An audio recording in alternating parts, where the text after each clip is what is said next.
Hey, this is Alicia, This is Melissa. and this is Dark. Dark.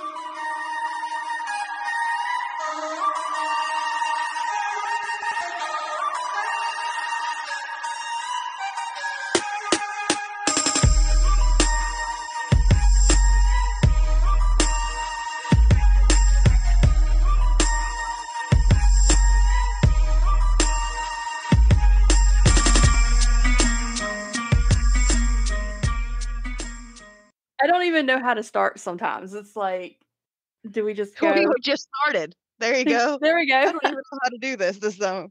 Yeah, guys, we are on our first listener tales. Yay! Yay, I'm so excited about this. This is something that I really wanted to see our podcast do, and I know for a fact Melissa was like all about it as well. So Yes. this is so exciting. As far as we know, we're gonna try to do these once a month. We didn't do one in the month of July because we were just starting and we wanted to give a chance for our podcast to kind of get out there. We just recorded our 8th episode. Can you believe that? Like, I don't even We know get what to the even think. numbers. I'm so Yay, even excited of numbers. the even numbers. Yeah, same here. Even though your lucky number is 13, which is really strange. Which is going to be real funny because since we're going to release the listeners, I'll be 13. Yeah, And yeah. it'll swap me back to odd numbers until we do another one. And then I'll be number 13. So it works. Yay. Uh, Yay! but yeah, so I we might do something special for that one. Oh, you should probably do one of what is it? Triskaphobia? The fear Ugh, of the number no, see, 13? that doesn't bother me though. Okay, that's true. That's true. I can watch. I can see holes and shit. Okay, no, It doesn't that's bother me. I was a trypophobia. nurse for fuck's sake. That's trypophobia. Yeah, that's sorry. I can't do it. I can't Yeah, do it. no, I was a No. nurse for fuck's sake. No, I'm sorry. I can't do it. Uh so anyway, but yeah, we're so excited because 8 episodes and they say most podcasters give up after 10. So No. if we can make it 2 more episodes, yay! But We're just gonna be like, you know what? Fuck this shit. I'm out. No, nah. Seriously, we won't do that to you guys. We're no. gonna try to stay in this for the long haul. Hopefully one day in the near future we'll actually end up in the same studio together. That's my goal. Eventually, That's my goal. Which by the way, we're not going to move to Boone. no. You're not moving the boo We're now. not moving to Boone. The reason why is because Travis was like, it's just so expensive up there. I really don't want to move there. And I'm like, where the hell do you want to move to? And he's like, I want to move to Veracruz. And I was like, you want to move to where? He Where? goes, Veracruz. And I'm like, there's no Veracruz in North Carolina. He goes, yeah, there is. And I sat there for like a day trying to figure out where the hell Veracruz is in New York, in North Carolina. And so I finally sat there and I looked at him the other night and I was like, Veracruz, Veracruz. I was like, do you mean Valley Crucis? Oh dear Lord. And he was like, yeah. I was like, it's not Veracruz, it's Valley Crucis. Dear Lord. Travis, I'm gonna need you to get better. I was like, you lived up there. I didn't. Like, how did swear to God. Anyway, so we won't be too far.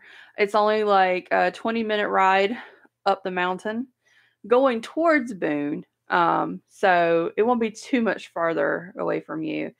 And yeah, so it was just funny. I was just like, Veracruz? There's no Veracruz in North There's Carolina. no Veracruz in North Carolina. I had to look it up because he was like, where the Mass General store is in North Carolina. I was like, Valley Crucis?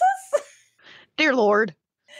I love my fiance. Anyway. It's okay. My husband thought Rosa Ferry was Rizzoli Ferry.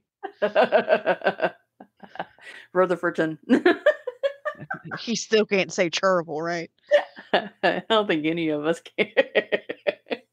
That's fair. Oh yes, and this morning, by the way, for all of our listeners, I did have Bojangles this morning. Sponsor us. It was surprisingly good today. Like the last time I had it, it wasn't. I don't know. It wasn't that great. Like I don't know what it was, but this time around, it was banging as always. It's because it's Bojangles. That's I had to Bojack. order DoorDash for my mom for the first time ever. Oh yeah, because she wasn't feeling well, and She still isn't feeling well. She's oh, still sick. poor thing. And she called me. She was like, "Can you bring us some food?" And I'm like 45 minutes away. I was like, "Shit. Yeah, sure." So I was getting ready to text you and tell you, we're gonna have to push it back a little bit. Uh, And Josh just goes, "Why don't you just DoorDash him something?" I'm like, "Son of a bitch." DoorDash. We have DoorDash here, but our big one is Waiter. So I'm constantly waitering stuff. And the sad thing about it is I will waiter. There's a store literally a mile and a half down the road that makes amazing cheeseburgers, and I will waiter them because I am lazy. Oh, we don't have very much stuff to DoorDash here at Yeah, all. we have So way they too got some many. Kentucky Fried Chicken. Yeah, we just have way too much stuff here, and I think that's probably part of my problem is that I never know what I want because we have so much to choose from. Oh yeah, no. I either go, oh Lord, I'm going to triangulate where I am now. I either go to Denver or Lincoln. Yeah. Those are about where I live. That drive to Denver, Colorado is It's super long. it So is. It is, but damn it, they have a cookout. they do. Cookout. I might go to cookout for dinner. No, actually, no. My mom is making Rachel our what we call labor dinner. So Oh, I know what you're talking about. yeah, we're making baked ham, my mom's macaroni and cheese recipe, and black eyed peas. And in the hopes that after my daughter's been doing like a lot of cleaning around the house for us today, so I'm hoping She's that been nesting. she's been nesting, and so hopefully she will go into labor ASAP because she is miserable and I feel sorry for her. Oh my God, yes, because she just had to get pregnant in Yeah, the summer. yeah, she just had to have this baby like at this time period. I tried telling her, I was like, "You do not want to have a child in the summer," but she's stubborn and does what she wants to do. So Well, hell, I went through the entire summer. yeah, I did too. I did Yeah. too. But eh. anyway, so the big announcement I am so excited about before we get into our listener tales, and thank you so much for being patient with us. Well, so last week I was on Facebook and an ad came across my page, and I was super stoked to see this. The name of the company is Red Rum Cosmetics, and they just have some of the coolest shit. Those lipsticks, oh my God, or the lip colors, lip stains, Yes. I looked at them yesterday. beautiful. They have a gray. It makes Hmm. me happy. Did you see that orange? Yes. Oh my God.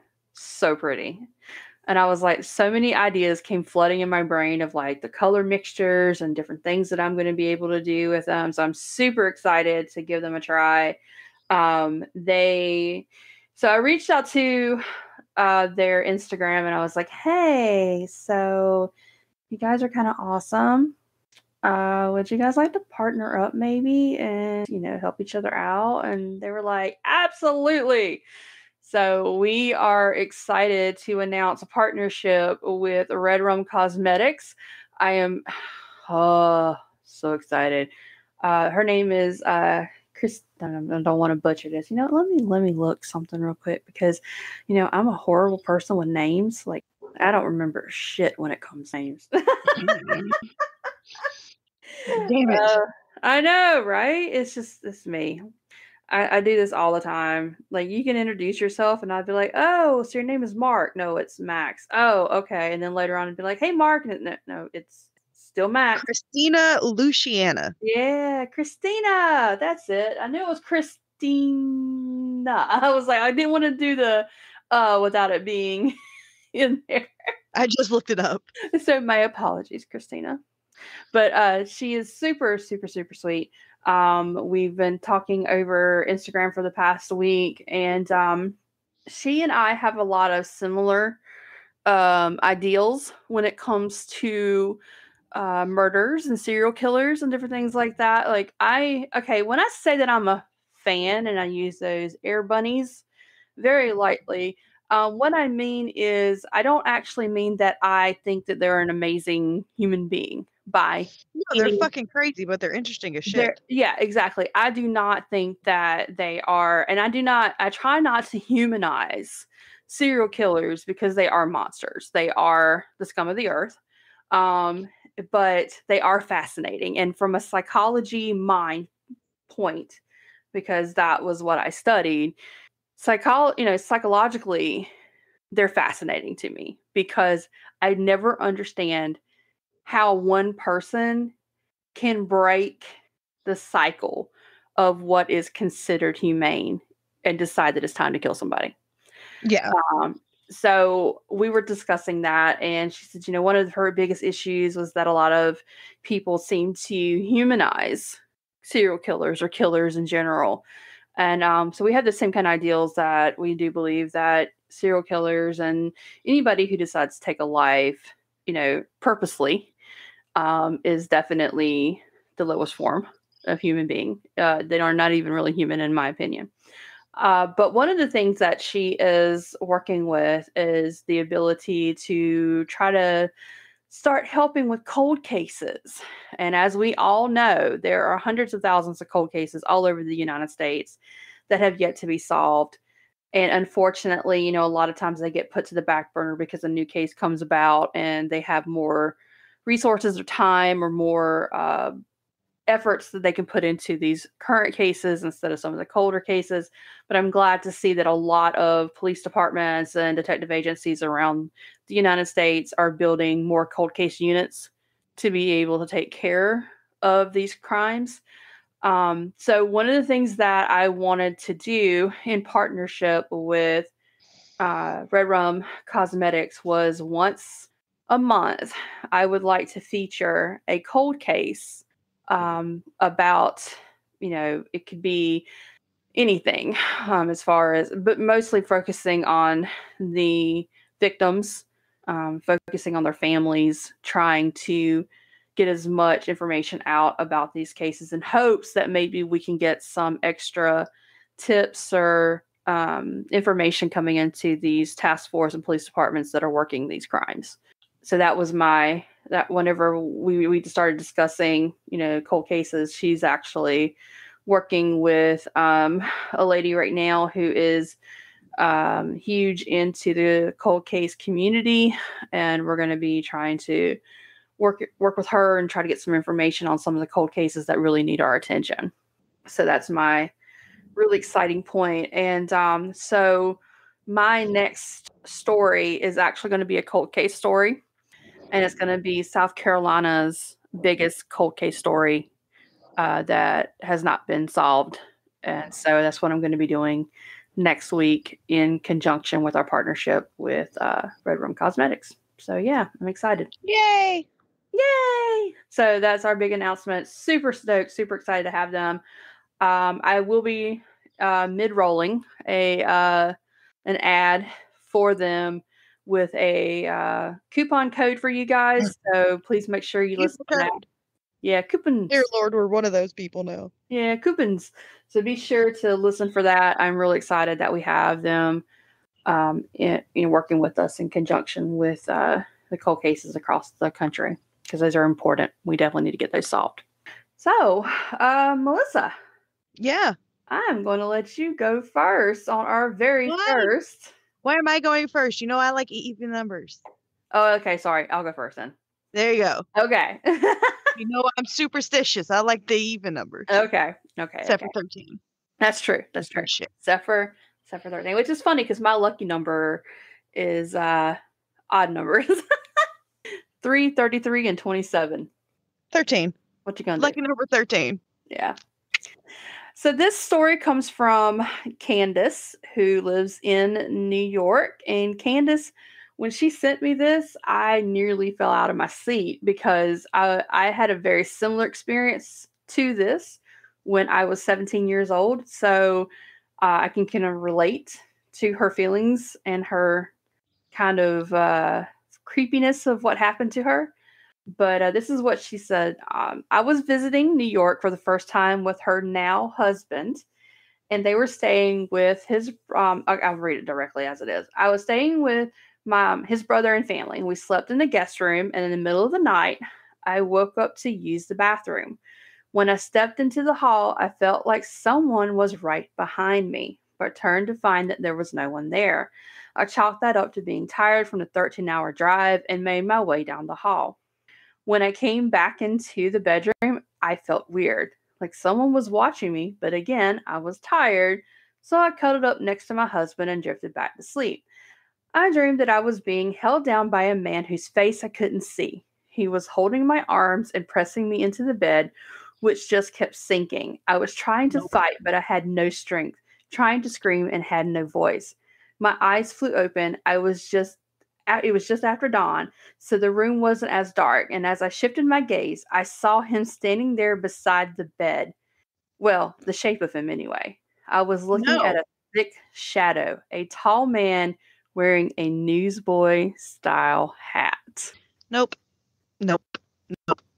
Yeah. Absolutely not. No, I'm sorry. No, no, no, no, no. I had a very similar situation happen when I was 17 years old. I was in my childhood bedroom at my parents' house, and I had fallen into a deep sleep, woke up, couldn't move, couldn't breathe, couldn't talk, like it was like, Sleep sleep paralysis. paralysis straight up.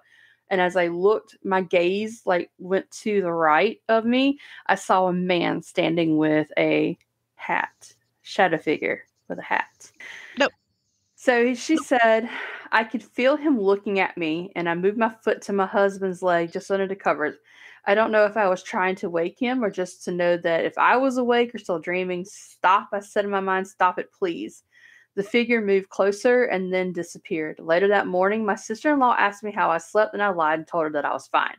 She said she was glad. The only other person who stayed in the room was her dad, and he wasn't able to sleep in there. And she said that he was sensitive to things and told her he felt like he wasn't alone and when he knew he was.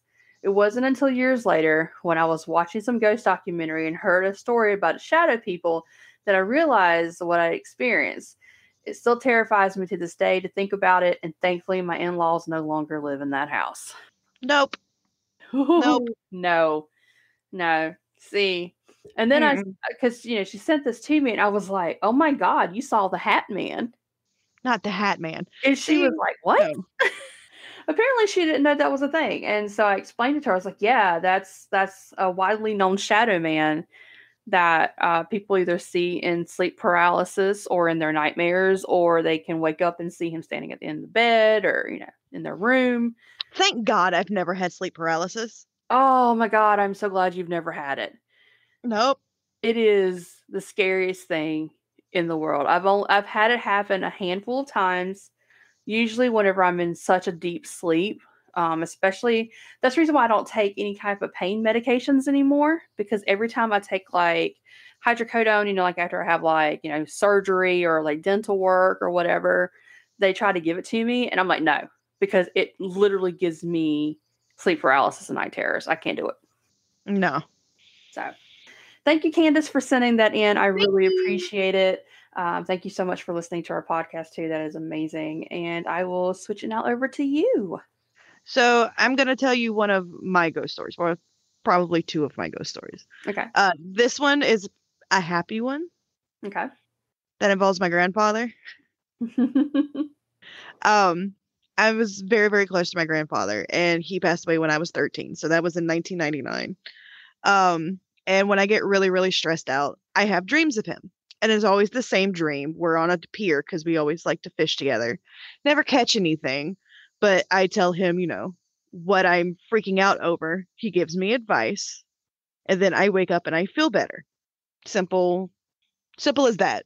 Um, so back in 2010, I had this same dream, and I couldn't figure out why I was having the pawpaw dream because I wasn't stressed over anything that I knew of. And so I walk up to the pier and everything like that, and we've never caught anything before. It's we just have the lines in the water. And this time we caught a fish. And I was like, what the hell is going on? And he goes, well, Miss, which is the only name he's ever been allowed to call me. No one else has ever called me that. He goes, "Well, Miss, you're pregnant." I said, "Shut the hell up. There ain't no way I'm pregnant." And he goes, "Well, one, watch your mouth. Two, I think I would know better than you." And I woke up and I was like, that was weird. Like, truly and honestly, that was really weird. So a couple days later, I realized my period was late. Freaked out, went and got the test, everything came out, found out I was pregnant. So my dead grandfather told me I was pregnant. That's crazy. That's yeah. It's one of my favorite stories that people are like, "Wait, what?" But yeah, my grandfather passed away in 99, and he told me in 2010 that I was pregnant. The And he still shows up walking around the house every once in a while. I saw him walk out of the woods the other day after recording and was like, "Good sir, what are you doing in the woods? Like, why are you in the woods?" And he just smiled up at me, waved, and went about his business and disappeared. And I was like, "Oh, okay." Well then, walked in the house and didn't think anything of it. So that's my story. That's my quick little story. Gotcha. My Yeah. quick little happy story. I never got the opportunity to meet your grandfather, but he did. I don't know if I ever told you the story about how whenever I was like super stressed out, like after Yes. me and your brother got together, and he came to me in my dream and was like, "Hey, things are gonna be okay. You're gonna be Yep. fine." And I didn't He know has a who tendency he of just was. popping up. Yeah. I didn't even know who he was. Like there was this man in my dream, and like I woke up and I told your brother, and I was like, "So this guy appeared in my dream." He's like, "What do you look like?" And I explained your grandfather to a T, and he was just like, "What?" Yeah, I think me and him started crying Yeah, because I'm the only one that he normally will pop up. I was his favorite yeah. and fight me if you think I was wrong. No, I Uh, believe you. I believe you.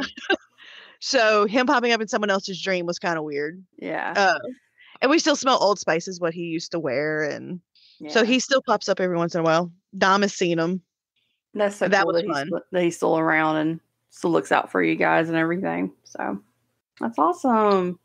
I love stories like that. They always So make me there's the feel sweet good. one.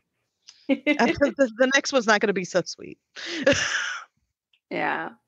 Well, so the next one came from Candace's daughter. She her name is Ashlyn, and they were really close.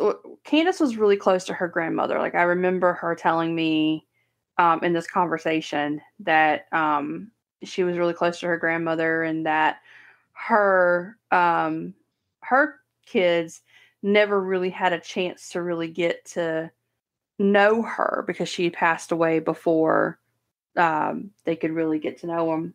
And so she said that her Meemaw had just passed away, and they had just come back from South Carolina. They used to live down here, and she was picking Ashlyn up from school, and she said she could see her walking beside the cafeteria windows, and she was outside walking past them herself, and she stopped, looked at one of the windows, shook her head, and then continued walking to the car. And I asked her if one of her friends was saying hi through the window, and she looked at me like I was crazy.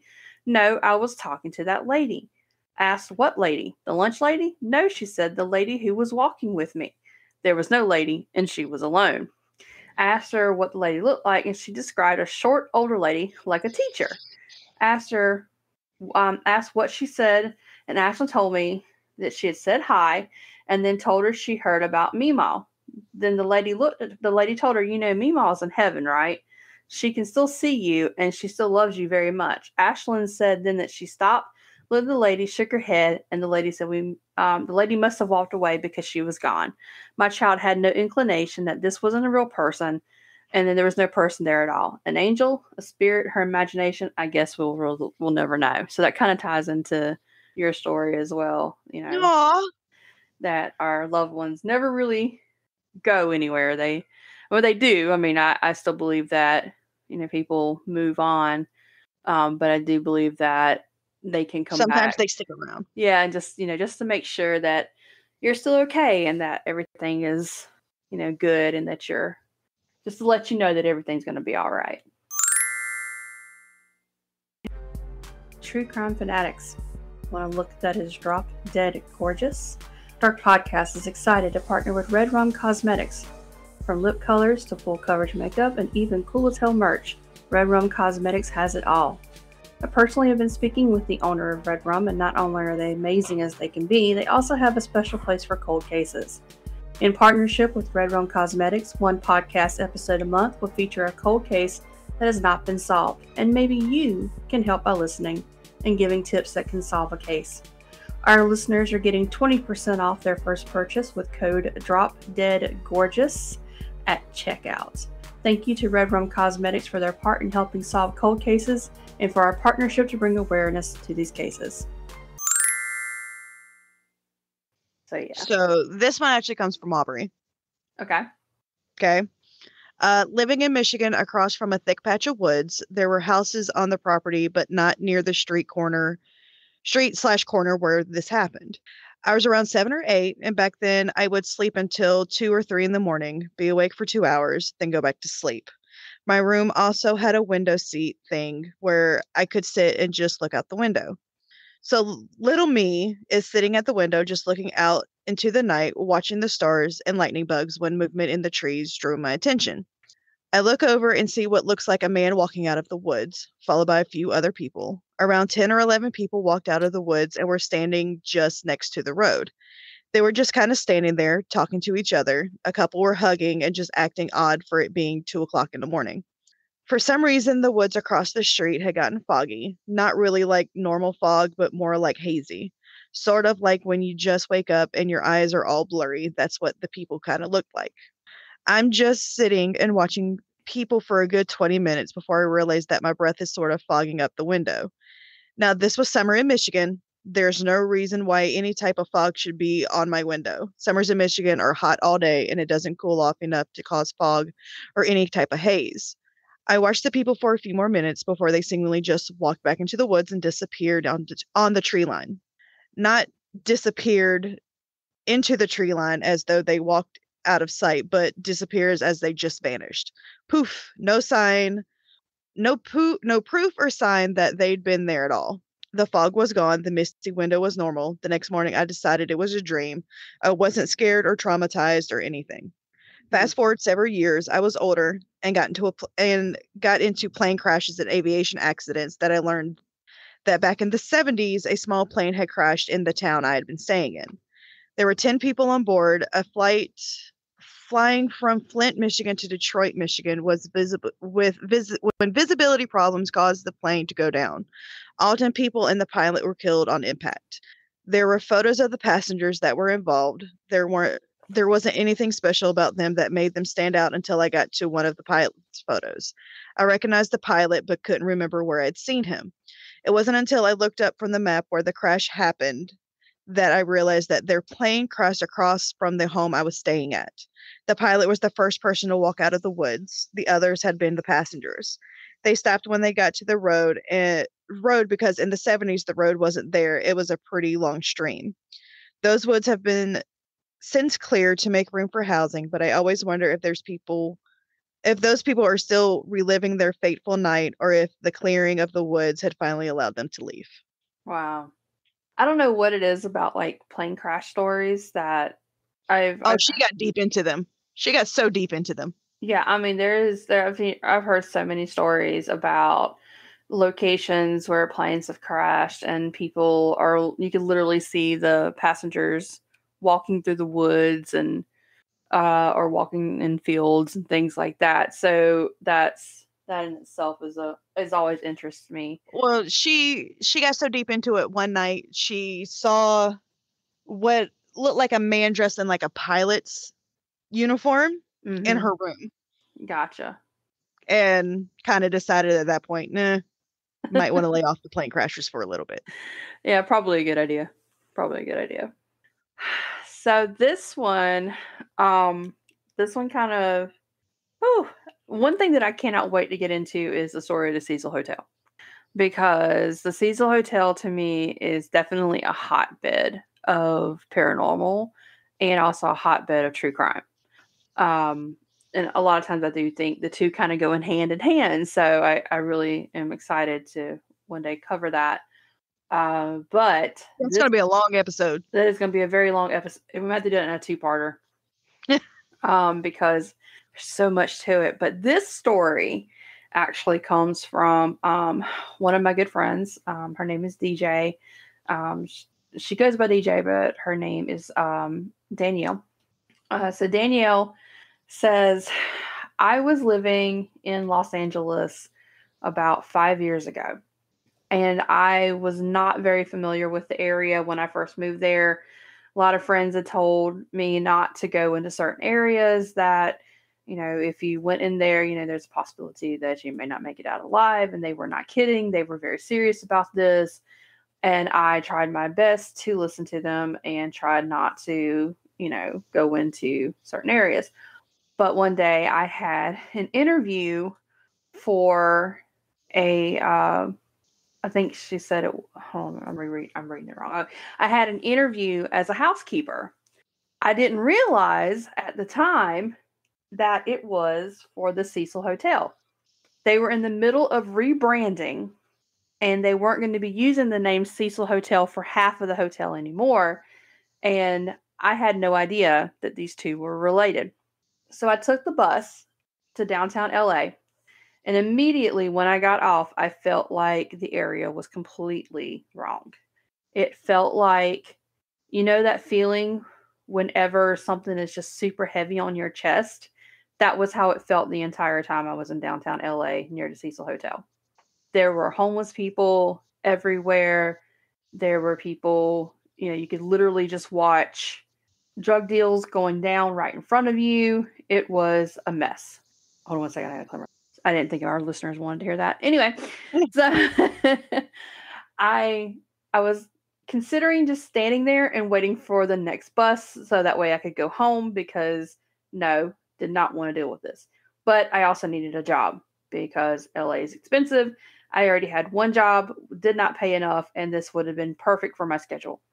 I ended up going to the interview, and the part where they had started doing the renovations to make it into a separate hotel, it looked really, really nice. I didn't have anything to worry about as far as trying to, differentiate between it and the Cecil Hotel, but it's still in the back of my mind. I knew all the stories. I knew the story of Richard Ramirez, the Black Dahlia, the story about Lisa Lamb. All of that was running through my brain the entire time that I was in this interview. The lady who was interviewing me was super nice and asked me, did you have any questions? And I, as bluntly as possibly could, said, okay, I know that this is part of the Cecil Hotel. She shook her head yes. Am I going to experience anything if I accept this job? The lady looked at me and said, I'm not at liberty to say that, because... Red flag. Yeah, exactly. That's what I thought. I was like, I would not take this job. I'm so sorry. I'm not at liberty to say that. Everybody has their own experiences, but I've never experienced anything myself. So I said, okay, I guess I will consider this. Thank you so much for the interview. We shook hands and I went outside. I was standing on the sidewalk when all of a sudden I heard a scream. I looked up and I saw a woman standing in the window of the Cecil Hotel. I'm standing around looking at everybody thinking, okay, I cannot be the only person seeing this or hearing this, but everybody was moving around me like nothing was going on. I'm standing, freaking out, not sure if I should say something, do something, or what to do. All of a sudden, the woman jumped out the window and started plummeting towards the ground. I closed my eyes because I did not want to see what was going to happen next. But when I opened them, there was nobody there. People were still moving around, doing their thing, talking on their phones, eating, begging for money, whatever it is that they were doing on the streets that day. And it was then that I realized that maybe this was not the job for me. I ended up going home later on that night, calling the lady who interviewed me and thanked her very much for the interview, but told her that this was probably not going to be the best place for me. And she said that she understood, and that was that.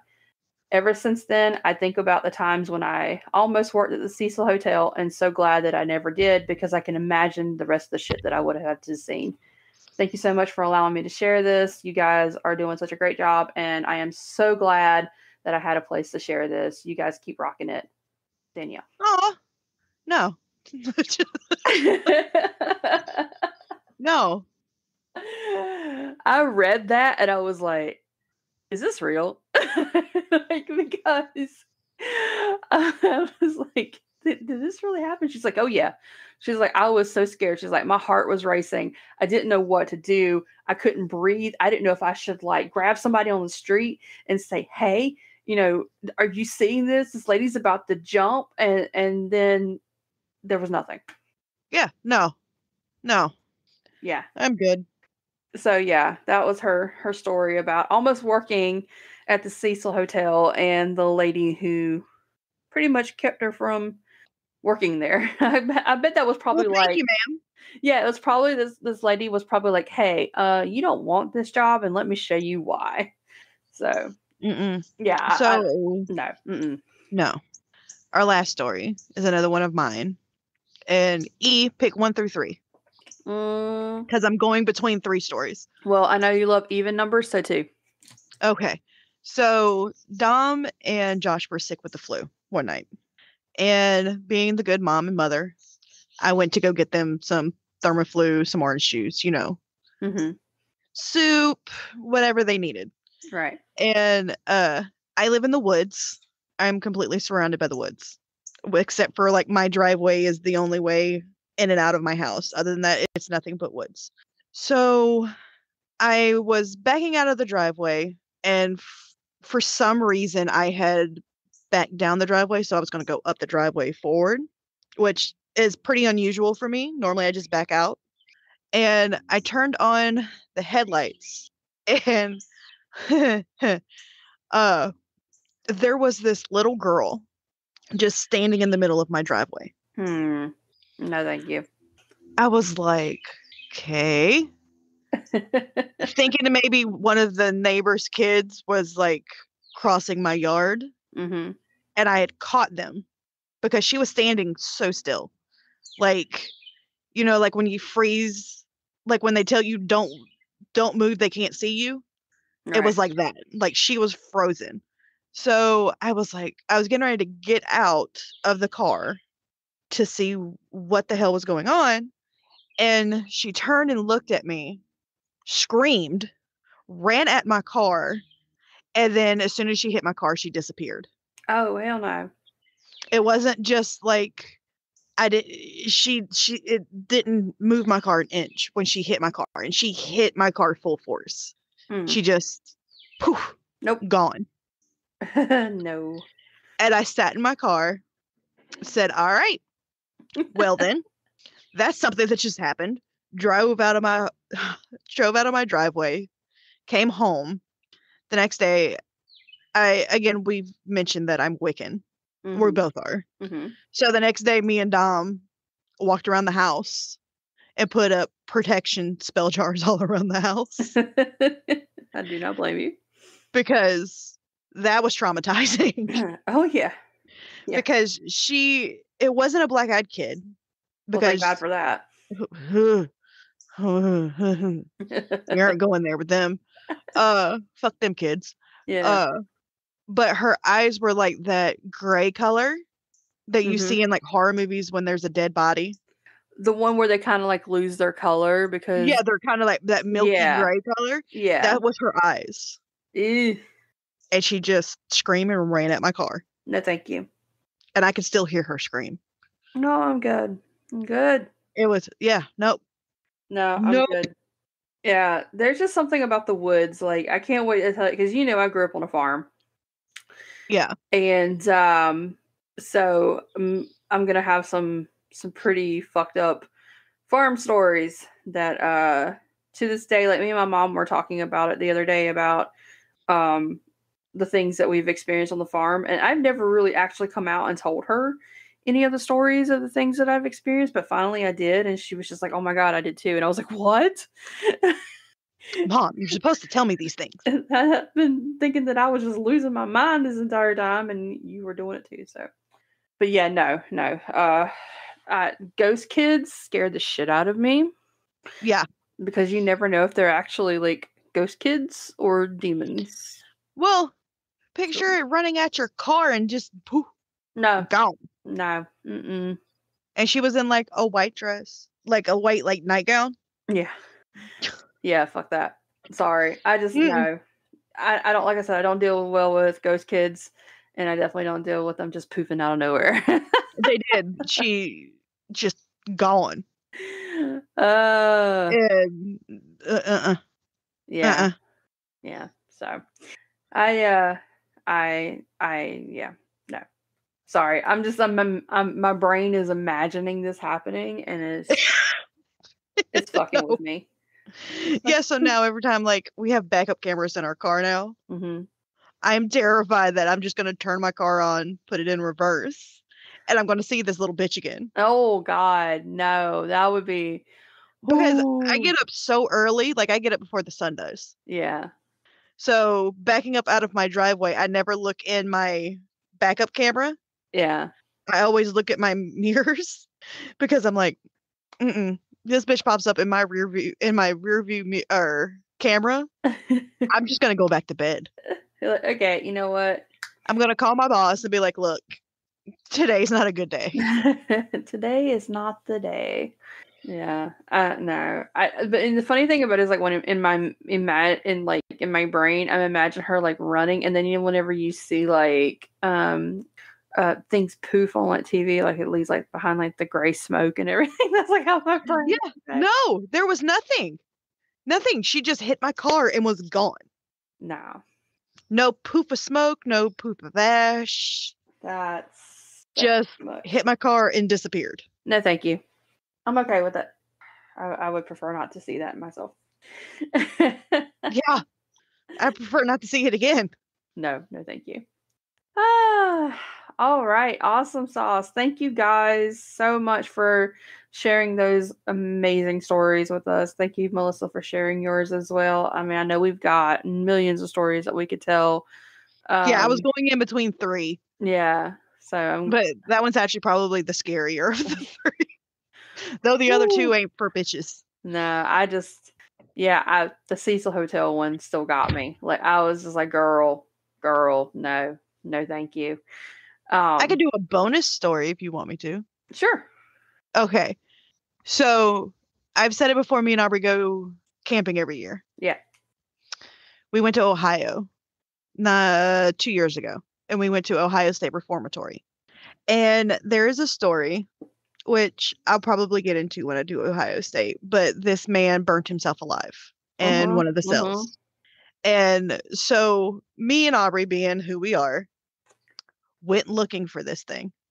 Okay.